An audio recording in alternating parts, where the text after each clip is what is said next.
और red network में आपका बहुत बहुत स्वागत है। आज के इस एपिसोड में आज मैं आपको सुनाऊंगी सदी के महानायक अमिताभ बच्चन और देश के पूर्व प्रधानमंत्री राजीव गांधी के दोस्ती और दुश्मनी की कहानी। देश के पूर्व प्रधानमंत्री राजीव गांधी और महानायक अमिताभ बच्चन बचपन से ही काफी अच्छे दोस्त थे। उनकी दोस्ती उस दौर में काफी फेमस थी। कहा जाता है कि राजीव जब इंग्लैंड पढ़ाई करने के लिए गए थे तब वे लंदन से अमिताभ को लेटर लिखते थे। राजीव और अमिताभ की पहली मुलाकात अमिताभ के बर्थडे पार्टी पर हुई थी। कहते हैं कि अमिताभ की मां तेजी बच्चन और राजीव गांधी की मां पूर्व प्रधानमंत्री इंदिरा गांधी के बीच गहरी दोस्ती थी। इसीलिए तेजी बच्चन के बुलावे पर इंदिरा गांधी अपने बेटे राजीव को लेकर अमिताभ के घर पहुंची और यहीं से शुरू हुई दोनों की दोस्ती की कहानी। दो माँ की दोस्ती दो बेटों की दोस्ती तक पहुंच गई और इस दोस्ती ने लंबा सफर तय किया और यह दोस्ती इतनी गाढ़ी हो गई कि इंदिरा अमिताभ को अपना तीसरा बेटा मानने लगी। जब राजीव इंग्लैंड में रहकर पढ़ाई कर रहे थे तब इंदिरा तेजी बच्चन के घर राजीव का हाल जानने जाती थी, क्योंकि राजीव अमिताभ को इतना पसंद करते थे कि अपनी माँ के पहले वे उन्हें लेटर लिखते थे। बताया जाता है कि जब राजीव इंग्लैंड से देश वापस आए अमिताभ के लिए जीन्स लेकर आए थे। अमिताभ को यह जीन्स बहुत पसंद आई और उन्होंने सालों तक इस जीन्स को पहना था। इंदिरा तेजी और राजीव अमिताभ की दोस्ती इस परिवार के घनिष्ठ होने की वजह नहीं थी। हरिवंश राय बच्चन और पंडित नेहरू भी बहुत अच्छे दोस्त थे। उन्हें कई मौकों पर साथ देखा जाता था। यही नहीं, सोनिया और राजीव की शादी बच्चन परिवार के घर पर हुई थी। सोनिया को पहली बार साड़ी तेजी बच्चन ने पहनाई थी और सोनिया का कन्यादान हरिवंश राय बच्चन ने किया था। यही नहीं, इंदिरा गांधी को राजीव और सोनिया के रिश्ते की बात तेजी बच्चन ने ही बताई थी। 13 जनवरी 1968 सोनिया गांधी जब इटली से भारत आई तब अमिताभ उन्हें एयरपोर्ट लेने गए थे। भारत आने के 43 दिन बाद सोनिया की शादी राजीव गांधी से हुई थी। सोनिया और राजीव गांधी की शादी की तारीख 25 फरवरी 1968 तय हुई और सोनिया शादी की तारीख से 2 हफ्ते पहले ही दिल्ली आई और बच्चन परिवार के घर ही ठहरी।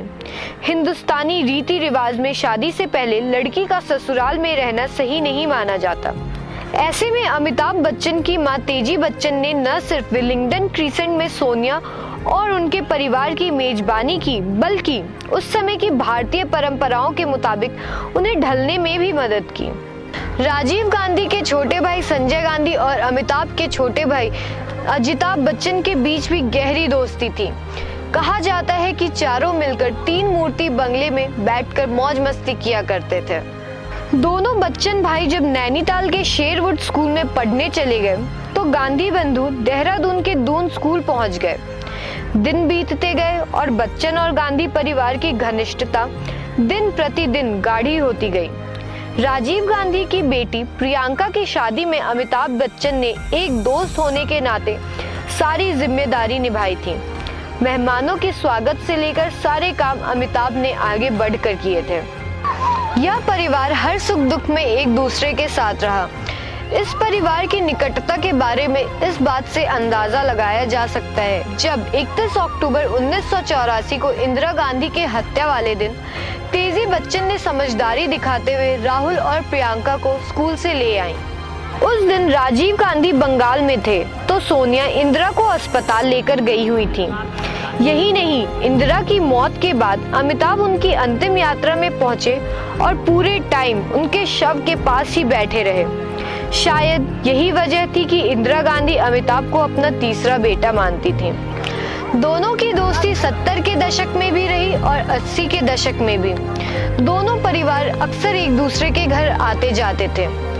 80 के दशक में अमिताभ बच्चन की पॉलिटिक्स में आने की बातें होने लगी। 1984 में राजीव गांधी के कहने पर अमिताभ राजनीति में उतर आए।